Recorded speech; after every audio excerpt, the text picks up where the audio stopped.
sa akin lang po yung hindi po. Kasi kung wala kang pera sa sarili, parang ano na po, bali ano na, parang ano na po yung buhay mo. Parang ano na po, kung ano na ginagawa mo po, masama po. Tapos ano po, sa akin po yung ano,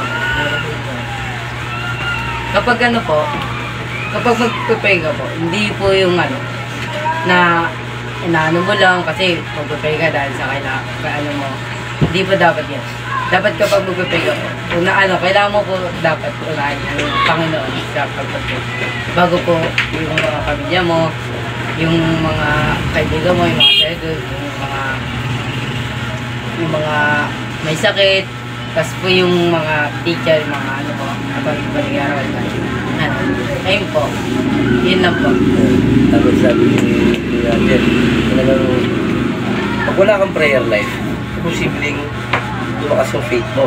Parang ano yun tawag doon yung sinabi na kung umaasa ka sa sarili mong kakayahan.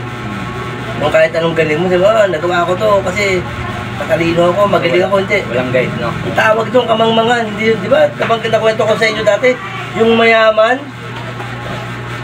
hindi niya alam yung gagawin sa pera niya. Nagtinibag niya yung parang bodega niya, pinalakihan niya, tapos dinibak niya lahat ng pagkain niya, tapos nag-isip niya, sabi niya, hindi ko na kailangan magtrabaho. Magpapahinga na ako kasi kaya ng punuan ng kayamanan ko yung buhay ko. Hangal, ngayon pa lang kukuhanin ko na yung buhay mo. Diba? Kaya yung aasa ka sa sarili mong kakayanan, lakas. Wag. Lagi tayong hihingi ng guidance kay God. Kasi sa kanya magmumula yung lakas natin, wisdom at knowledge sa kanya magagamit. Yan. Sino ba mag-share? Oo. Baka nataboy na natin yung kalaban, ha? Ikaw lang, sige ikaw. Anong titanong? Ang tanong. Ang tanong. Anong tanong ko na? Tanong daw kuya, tanong. Tanong. Nagpo-focus money ka pa ba? Hindi. Medyo. Maaari bang tumibay ang pananampalataya mo na wala kang prayer life? Hindi. Bakit? Ay, kung ikaw ba may kaibigan, wala na ikaw tao ko yan sa bahay. Ayan, tao rin. Magiging kaibigan mo ba yan kung hindi mo kinakausap? Ayun lang. Hindi, tama naman yun. Tama yung sinabi niya. Katulad, parang ano katulad yung sinabi ko na yung tatay mo hindi mo kakausapin, magkakasundo ba kayo? Diba? Yun yun. Kumbaga, si God nga, hindi ka makipag-usap kay God, makikilala mo siya. Parang may sinabi sa atin na ano din natin yung nasa katalog ba? Sabi ni Edmund. gawin mo siyang kaulayaw sa buhay. Yan. Parang shota mo Tapos siya. ano, gawin mo siyang Karelasyon. Di ba, alam mo Gawin yun, mo siyang karelasyon. pag meron kang crush na babae, gusto mo lagi mo siya nakikita, naiisip mo siya lagi. Gusto mo siyang yakapin. Dapat ang number one Lumalalim yung ano ang number one crush natin is si God. Kasi para lagi mo siyang naiisip. Lumalalim yung... Yan. Kung hindi mo siya kinakausap, hindi mo siya makikilala. Kasi ano kunyari, meron hindi mo siya kinakausap, sabi yung hindi lang yung kalaban, sabi ayun ba yung kinakausap mo, hindi lang yung makikilala mo. Hindi mo makikilala yung tamang tao. Tama, di mo ha? Makakuha siya ng idea ha? O, di ba? Alam mo nyo kasi, Kaya man daw paikot kasi. inahabol ko lang din kasi yung oras, baka masyadong mahaba ang oras natin. Okay, oras lang yan. Sabado naman. Ayan, pasok. May meeting kasi si Kevin. May meeting kasi ako. Totoo naman to kasi. Alam mo, sarap kasi mag-usap talaga itong kaigan talaga. Napakasarap. Kumbaga, yung hindi mo mapapansin yung oras, yung hindi ka nakakaramdam ng pagod, ng antok, ganyan, di ba? Pag nakapokus ka kasi, hindi mo mararamdaman yung pagod, yung antok, Yung oras. discrimination, tapos yung maago ka ng kalaban, yan, di ba? Ako naman kasi, ito, yung sa, kaya talaga hindi titibay yung buhay natin, wala kang prayer life. Kasi unang-una kasi, yung prayer kasi, yung ulit ko lang yung sinabi ko yung prayer kasi, ayan talaga yung way para kausapin natin si God. Hindi pwedeng kausapin mo si God through text. Diba? Hindi pwedeng kausapin mo si God through FB. Through prayer, makakausapin si God. Pero, hindi ko sinasabing masamang mag-share ng verses sa social media. Mas maganda yon kasi yung malalayong lugar, pag nag-share ka ng Word of God sa social media, sa FB mo, ang daming makakabasa, mag-heart, mag-like. Pag nabasa nila yun, Holy Spirit, Holy Spirit. Kunyari ako, nag-share ka, Lumipad. Nasa malayong lugar ako, labasan ko siya. I-heart ko ngayon. I-share ko pa ngayon. Diba, nalawak. Yan. Tsaka, pinaka-the best talaga sa lahat. Hindi pwedeng hindi pwedeng yung dating naging topic na pwedeng yung nasa telepapa ka. Yung tatawad ka, nag-prayer na ako kanina. Hindi na ako mag-prayer mamaya. Hindi na ako mag-cell group. Nagsimbahay na ako, nag-church na ako, hindi na ako mag-cell group. Hindi, dapat, pag ikaw ay may relasyon sa Panginoon, hindi lang basta prayer, dapat lahat ginagawa mo nang naaayon sa kanya kalooban. Prayer, church, cell groups, ano ba? Reading Bible, share the gospel, worship, dapat walang excuses. Di ba? Kailan ko pa nabanggit yun, yung sabi ko na si God nga wala siyang limit na oras sa atin limitless siya Tapos tayo, lilimitahan natin yung oras natin sa kanya. Diba? Interpretation ng oras yan para ba sa, Blu-ray ba ito? Ito, Saturday. 24 hours ang Sabado. Isang oras lang yung hiningi niya para dito sa atin. May 23 hours ka. Wait, kanina pala ito. 23 hours, di ba? Yung 23 hours na yun, saan mo gagamitin yun? Pang-pogsman ka kaya. Diba? 23 hours ka magpapogsmani. Dalawang oras. Aawayin ka na ng nanay mo, di ba? Tumuda. Yan. Dalawang oras na kami hihingi niyo. Prayer, kaya sabi ko sa inyo lagi niyong bigyan ng panahon at oras si God. Hindi pwedeng unahin yung bagay. Tandaan nyo hindi babagsak sa iyo yung pagpapala kung ang uunahin mo is yung mundo.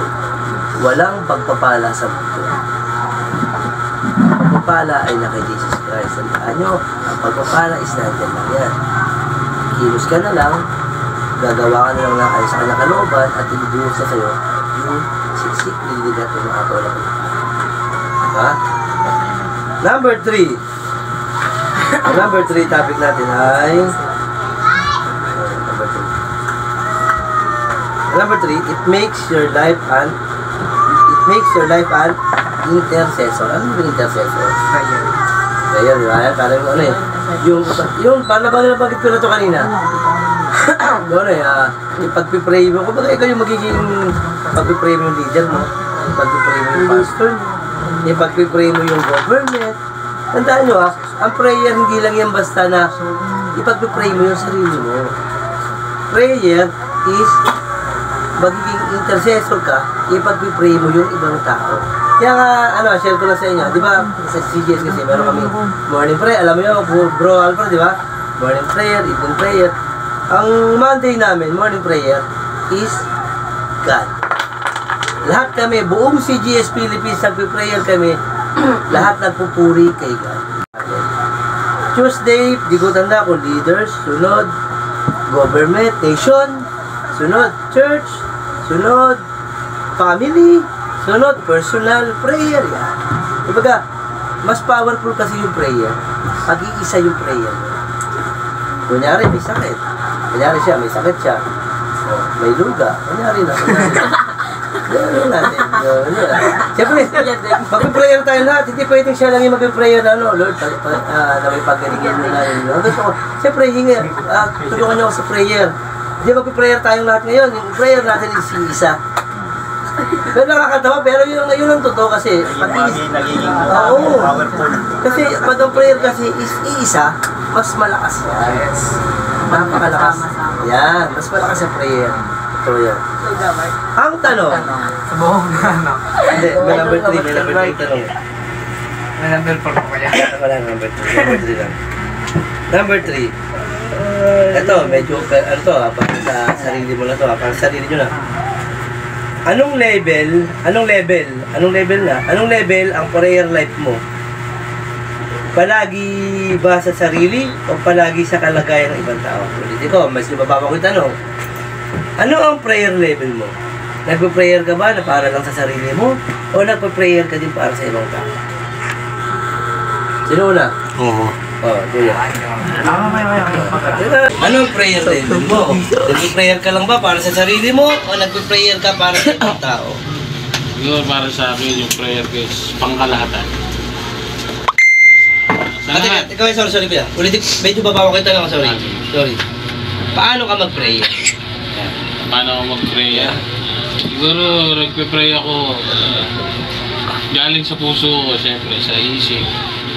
Tapos, kumbaga, sinasa puso ko yung pagdadasal para mas marinig ako ng Panginoon Diyos sa aking mga pinagdadasal na yun na sa siyempre sa akin, sa mga magulang ko, sa pamilya ko.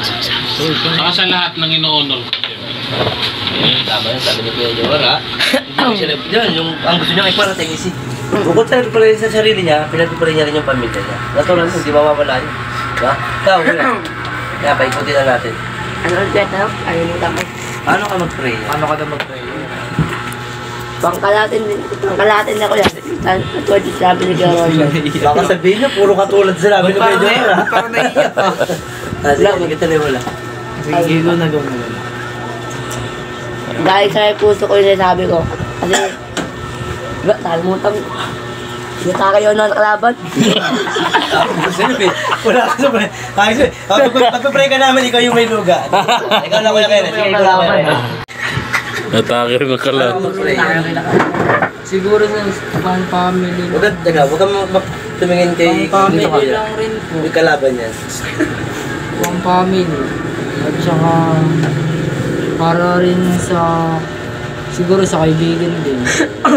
Kahit nagkakaaway.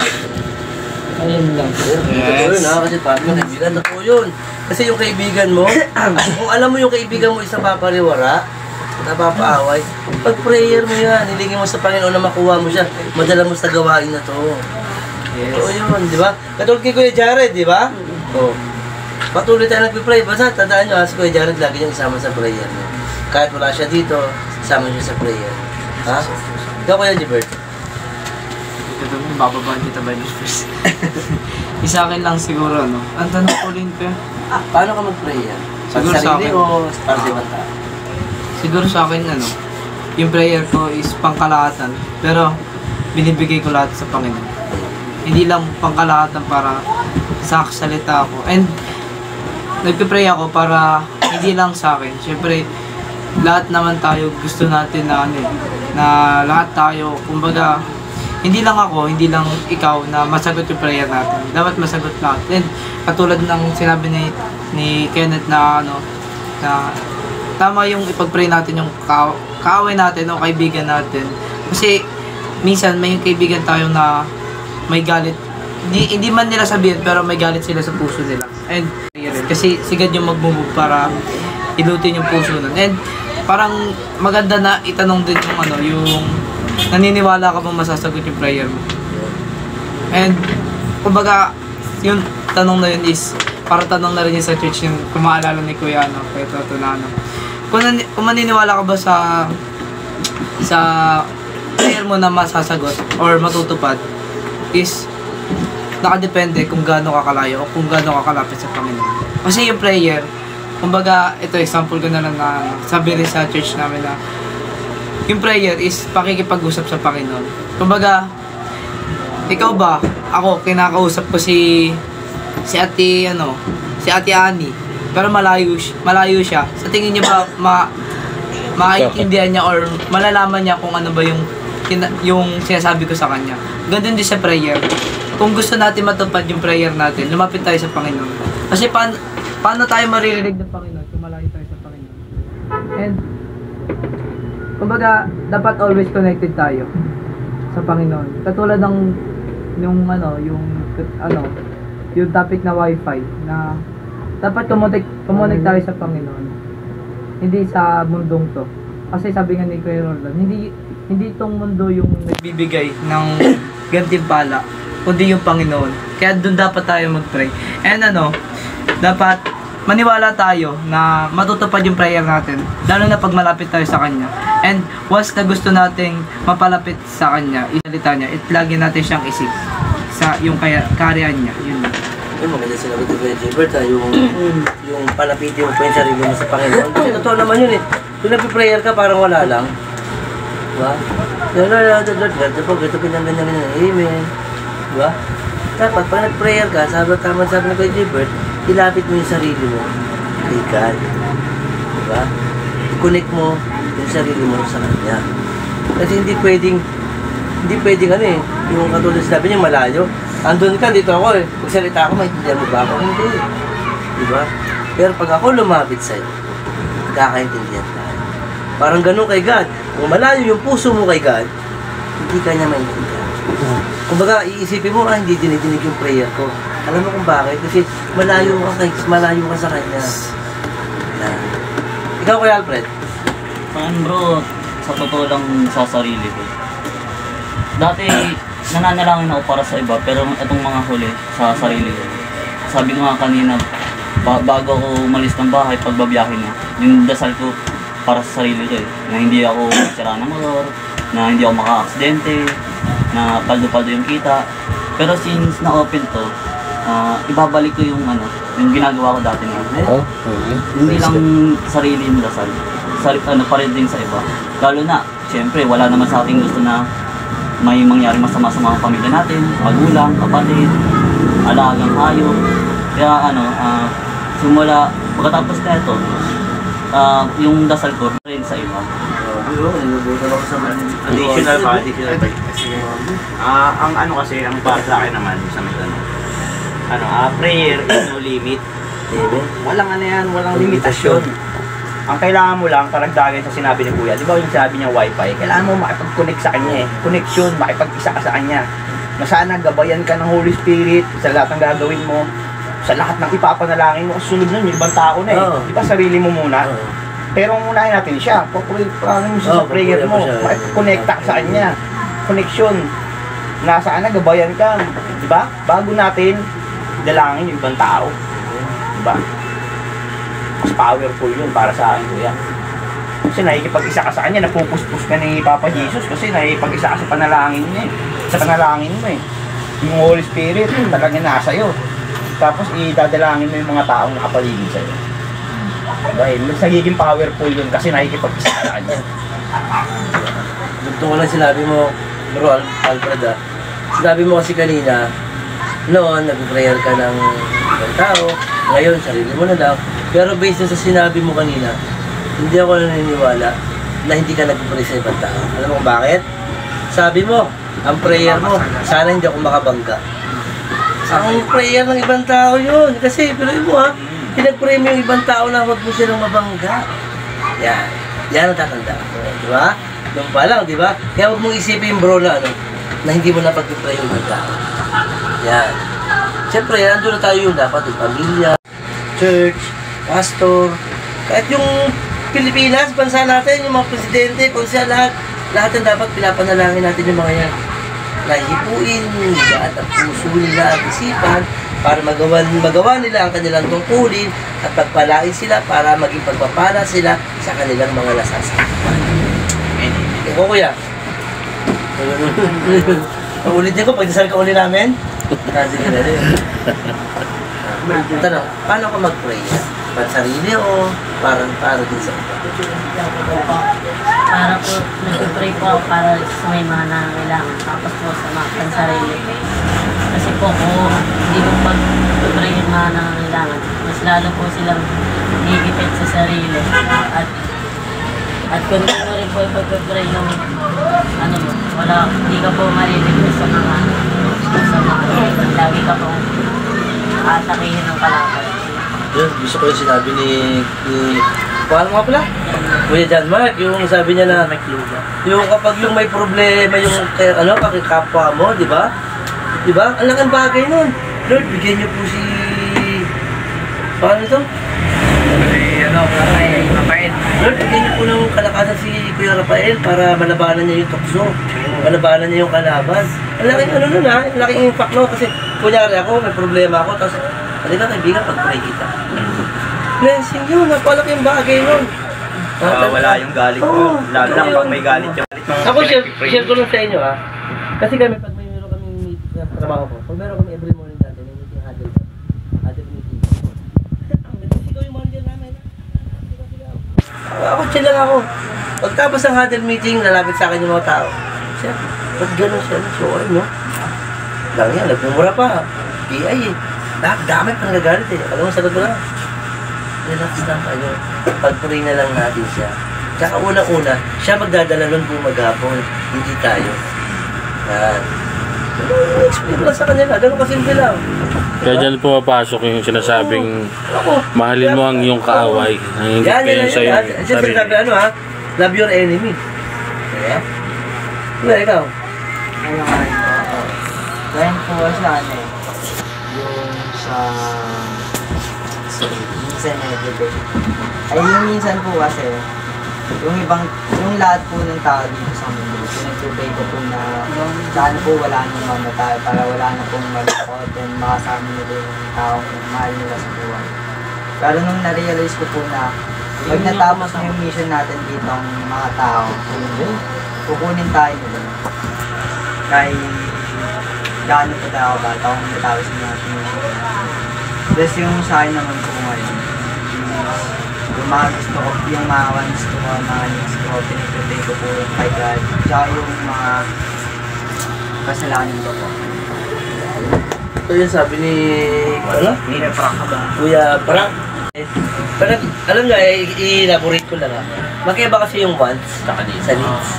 Yung wants kasi, pansariling gusto mo yan. Gusto mo lang yan. Diyan kasi, may pera ka. Pinilit mo kuhanin itong wants. Maapektuhan yung needs mo. Yung needs kasi, ayun yung daily na pangangailangan niya sa buhay. Like, yung kanin, yung bigas, ulitin. Tapos, tama rin sinabi ni Kuya na ano, yung pag nag-prayer ka kasi, yung di ba yung sinasabi niyang misyon, lahat tayo kukuhanin ni God.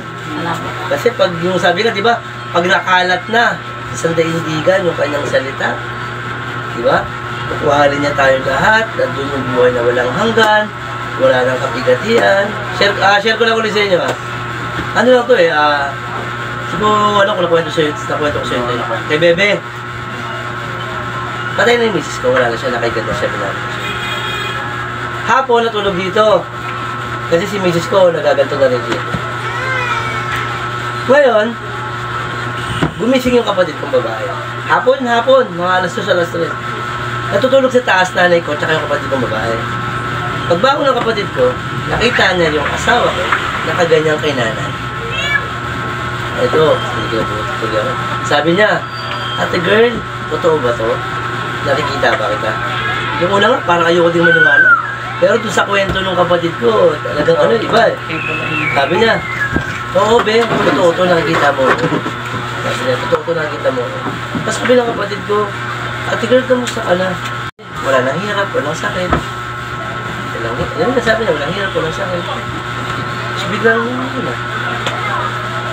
diba, galing, diba? Diba, kapag kasi tayo nawala, yung katawan lupa natin, ka-flesh to yung katawan lupa, mabubulong nga, babalik sa alam ko. Tapos yung kaluluwa natin, dahil sa area. Pag nandun tayo, yung sabi nga natin, wala nang hirap, wala nang lungkot, puro saya na, tapos hindi tayo magkakakilala. Pero ito, magkakakilala din, doon na. Hindi tayo magkakakilala niya. Puro saya na yun, sobrang saya na yun. Hindi ka malugutom. Asin lang. Kaya sabi nga lagi, huwag kang mag-iipon ng kayamanan dito sa lupa. Kasi hindi mo yan madadala kahit singkong dulay. Hindi mo madadala yan sa lahat. Mag-invest ka ng kabutihan para pagdating mo doon, meron ka. Ayun na kaya man. Kota mo na wala nang kalaban sa kanya, sinagpuri natin. Hindi po patuto Ikaw mo yan. Saan ba yung pangkalahan? Parang ganit ka, relax na. Kasi kung mamaya dyan pala sila sa kapahamakan. Mawawala na sa yung mahal mo sa buhay. Saka wala na sa'yo mag-aalaga. Tamang sinabi ni Kuya nga, kasi talagang tayo bilang anak, natural na ipag-pray natin yung magulang natin. Bigyan pa ng maabang buhay. Kaso, hindi natin alam kung hanggang kailan kasi. Diba? Wala tayong idea kung hanggang kailan tayo sa mundo. Maglingkod ka na. Lumapit ka na sa Kanya. Hindi pwedeng yung naghihingalo ko ka na, tsaka ka lang lalapit sa Kanya. Sabi nga, diba, hindi pwedeng malabo na yung mata mo, bulag ka, tsaka ka lang lalapit. Paano ka pa pagbabasa ng Bible? Diba? Kumbaga, habang malakas ka pa, gumawa ka na, kumilos ka na. Invest ka na. Wala. Nakapag-higil. Walang chicks dito, puro lalaki tayo. Ikaw yung Oo, tol. Saan po pangkalahatan? love you, friend. Ayun na naman Saan tayo. po pangkalahatan? Kasi di natin alam ng yung mga kapwa natin. Di natin alam sila kung may sakit ba sila o wala. Kaya, pinili ko po kasi pangkalahatan. Dahil, kasi, pinagpipray ko po kasi lahat ng mga, kasi, pag pinipray ko po sila pinipray ko po sila na sana mawala na sakit nila. Kasi di natin alam kung may sakit ba sila o wala. Kasi, paano naman po kung hindi mo pinagpray yung mga, kahit ano, paano naman po kung hindi mo pinagpray yung mga na kahit na may sakit. Ano po, tapos para rin po, mahalaga din po, para din po sa pang-araw-araw natin, sa mga nangangailangan, at sa mga namumproblema sa buhay po, na sa ano po. Tapos yung ano po, yung last time po, nagkasakit po ako na ano po, nag-pray po ako sa kanya po, na lumapit po ako sa kanya na sana ganito, patatagin mo ako na mawala na yung sakit ko.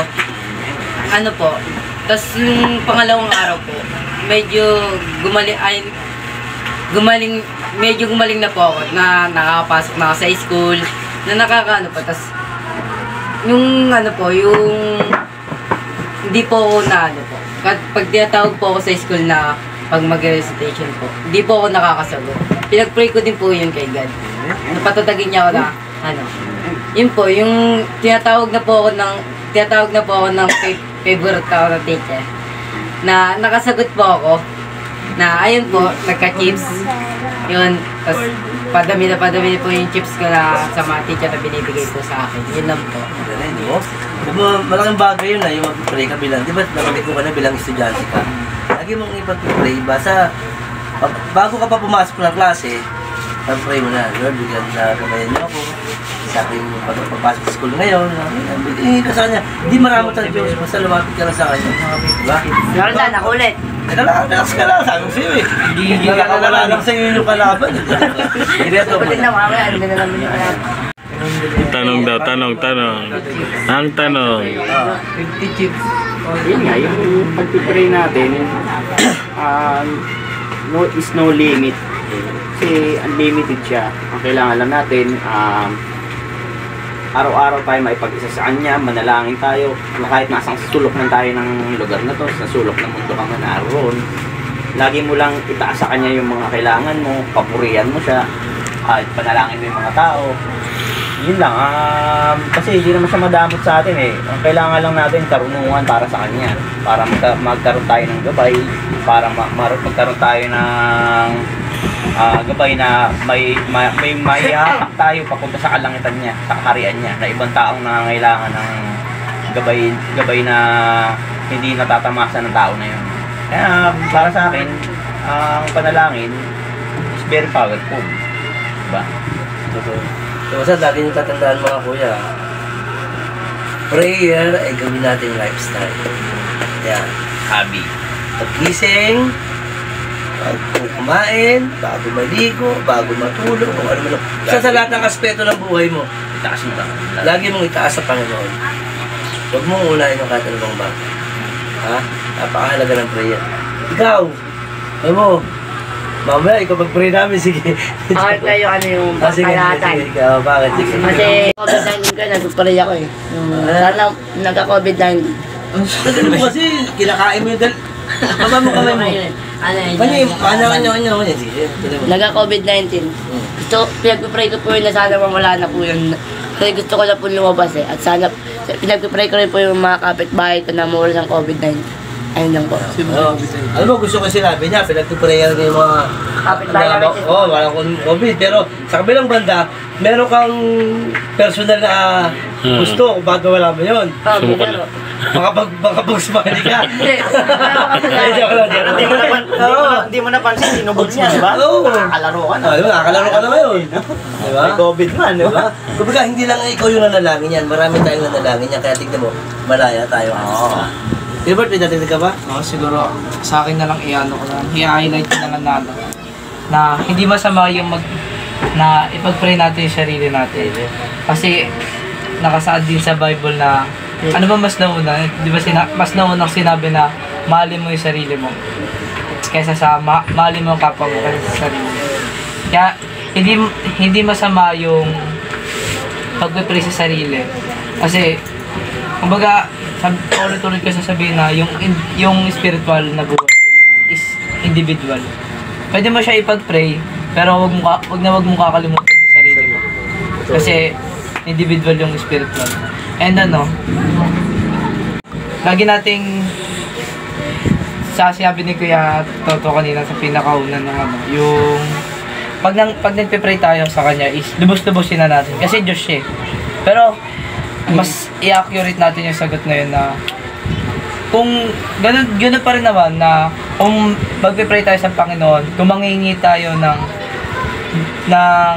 pangangailangan natin, nanghingi tayo ng kahilingan or pag hihingi natin tawad, lubusin na natin at dagdagan natin na paniniwalang ibibigay niya yun. Na syempre, hindi lang sa salita yung paglulubos-lubos, dapat maniniwala rin tayo sa isip natin at may paggawa rin tayo. Yun ba?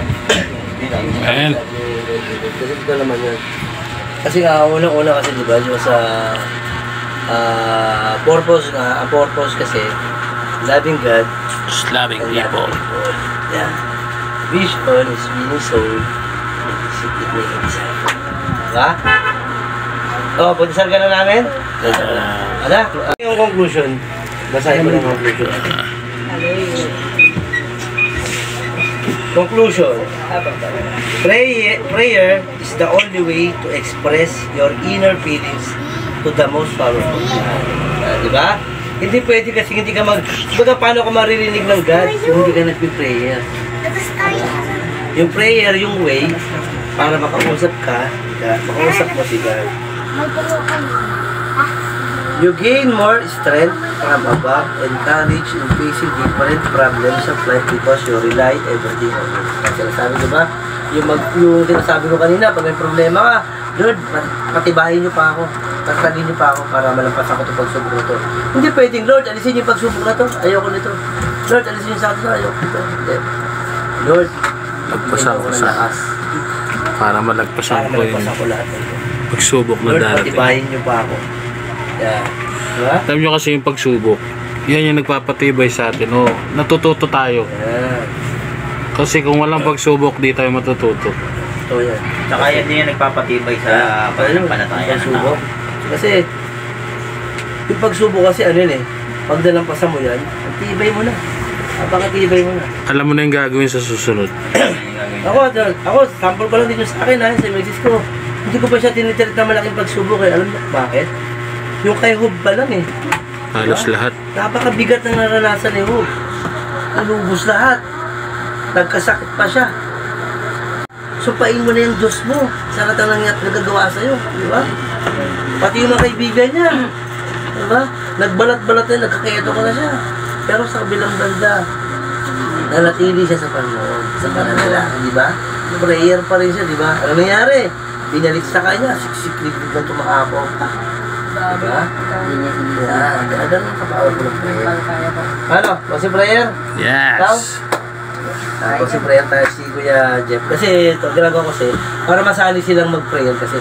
Mahirap, dapat kasi talagang sanayin mo yung sarili mo sa prayer. Ikot-ikot. Yan. Let us pray.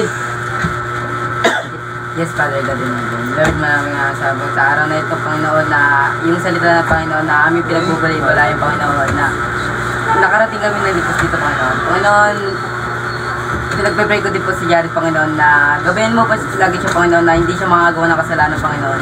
Panginoon, saan man siya pumunta, Panginoon, na hindi siya magkaroon ng kaaway, Panginoon. Panginoon, pinagpe-pray ko din po yung Papa ni Gerard, Panginoon, na tanggalin mo yung sakit niya, Panginoon, na ngayon po, Panginoon, natin, natanggal ko na po yung sakit ng Papa ni Gerard, Panginoon, na ano po, Panginoon, na ngayon po, Panginoon, yung pinagpe-pray ko din po yung pagkain namin, Panginoon, na